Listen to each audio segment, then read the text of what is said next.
ദാമ്പത്യ ബന്ധത്തിൽ ഭാര്യ ഭർത്താക്കന്മാർ ഒരു കൂരയ്ക്ക് കീഴിൽ താമസിക്കുമ്പോഴും നിങ്ങൾക്കിടയിലെ നഷ്ടപ്രണയം, നിങ്ങൾക്കിടയിലെ സ്നേഹം എപ്പോഴോ ഇറങ്ങിപ്പോയില്ലേ? എപ്പോഴോ പടി ഇറങ്ങിപ്പോയില്ലേ? നമ്മളെന്താ വിചാരിച്ചിരിക്കുന്നത്? പോയത് പോട്ടെ, ഞാനായിട്ടൊന്നും ചെയ്തിട്ടില്ലല്ലോ, തിരിച്ചു വരട്ടെ, വേണമെങ്കിൽ തിരിച്ചു വരട്ടെ.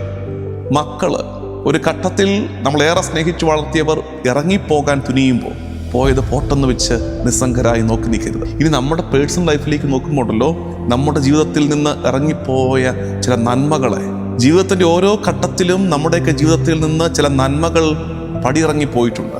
ചില ശ്രേഷ്ഠ നന്മകൾ, പൂർവ്വകാലത്തിൻ്റെ മെച്ചങ്ങൾ, ചില വാല്യൂസ്, വെർച്യൂസ് ഒക്കെ നമ്മുടെ കയ്യിൽ നിന്ന് ഇങ്ങനെ ചോർന്നു പോകുന്നുണ്ട്.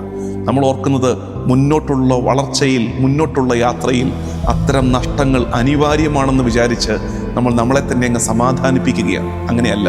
പോയത് പോട്ടെന്ന് വെക്കരുത്. പടിയിറങ്ങിപ്പോയവരും ഒരിക്കൽ നഷ്ടപ്പെട്ടു പോയവരും തിരിച്ചു വരാത്തത് എന്താണെന്നറിയാമോ? ഒരു ഘട്ടത്തിൽ അവർക്കും തിരിച്ചറിഞ്ഞിട്ടുണ്ടായിരിക്കും ഇറങ്ങിപ്പോയി, തെറ്റായിപ്പോയി. പിന്നെയും അവരെന്താ തിരിച്ചു വരാൻ മടിക്കുന്നത്? തിരിച്ചു വരുമ്പോൾ തല കുനിച്ച് കയറി വരണമല്ലോ എന്നോർത്തിട്ട്.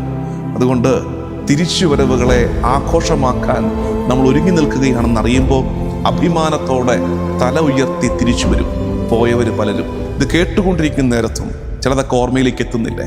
ചില നഷ്ടപ്പെട്ടു പോയത്, കാണാതെ പോയത്, കണ്ടെത്താൻ തുനിഞ്ഞിറങ്ങാതെ നിസ്സംഗതയോടെ നോക്കി നിന്ന നേരങ്ങൾ നമുക്ക് പ്രാർത്ഥിക്കാം. കർത്താവേ, ഞങ്ങളുടെ ജീവിതത്തിൽ നിന്ന് പാതി വഴിയിൽ നഷ്ടപ്പെട്ടു പോയവരും പടിയിറങ്ങിപ്പോയവരുമുണ്ട്. പോയത് പോട്ടെന്ന് വെച്ച് നിസ്സംഗതയോടെ ഞാൻ നോക്കി നിന്ന നേരങ്ങളുമുണ്ട്. ഞാൻ തിരിച്ചറിയുന്നു, ആ നിലപാട് തെറ്റിപ്പോയി. തിരിച്ചു വരുവാൻ, അവരുടെ തിരിച്ചുവരവിന് ഞാനും കാരണമാകട്ടെ. ആ തിരിച്ചുവരവുകളെ ഞാൻ ആഘോഷമാക്കട്ടെ.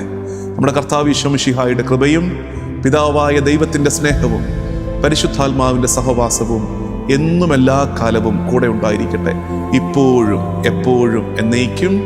ആമേൻ.